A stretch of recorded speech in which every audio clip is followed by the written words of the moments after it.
Guys, bali babalikan lang natin yung mga nangyari nung magpo 2 years ago na December 2022, magpapasko yon.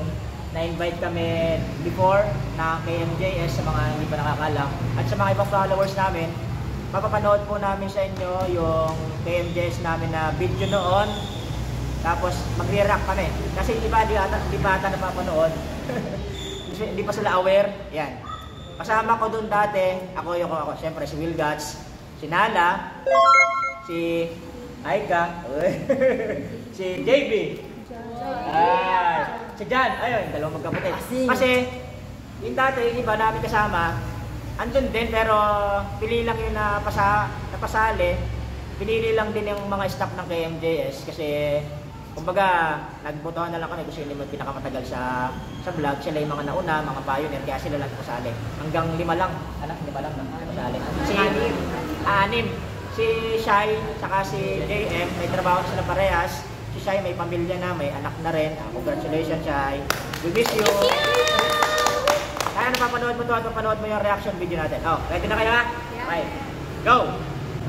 Naman hindi ma-left behind o maiwanan sa larong ito ang sikreto, pautakan kung saan kailangang mahula ng salita mula sa ginampo ng mga letra. America?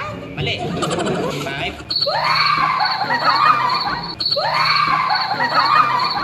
Ameria. Ay, ang pogi pa ito ni ano ah.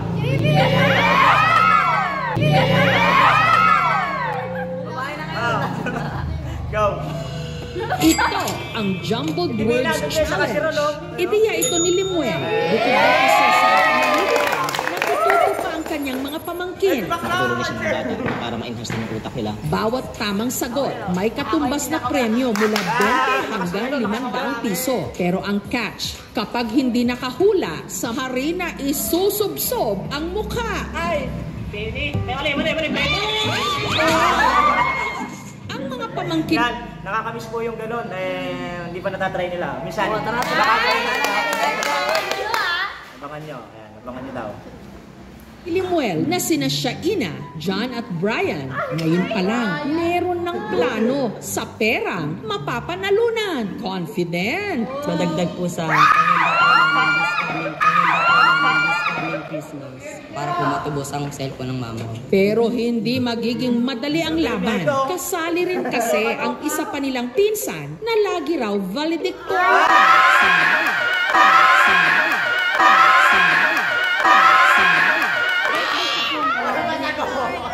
Valedictorian! Balik grade 1! Balik grade 1! Ni Mami. Tapos, 3 days lang po, nasanla po siya. Gift ko na din po sa sarili ko ngayon. 3,500. Ang jumbled words sa araw na ito may kinalaman sa Pasko. 5. Bills! Spelling! B-E-L-L-S. Okay, bells. Spelling! B-E-L-L-S. Okay, bells. Ang mga hindi nakasagot. 2. Subsob. Ay ka! Mamuti ang mukha sa pagsubsob sa harina. Anak? Mali! Mali! Sa huli, ang nanalo, si John na nag-uwi ng 1,840 pesos. Not bad. 4! Okay, tama! Walang malakas. Sa mga nakapanood po, napakasaya po nun. Baka next time gawin ulit namin yon. Gusto niyo ba? Yeah! Abangan nyo! Bye-bye! Bye-bye! Ako yung nag-uwi ng 1.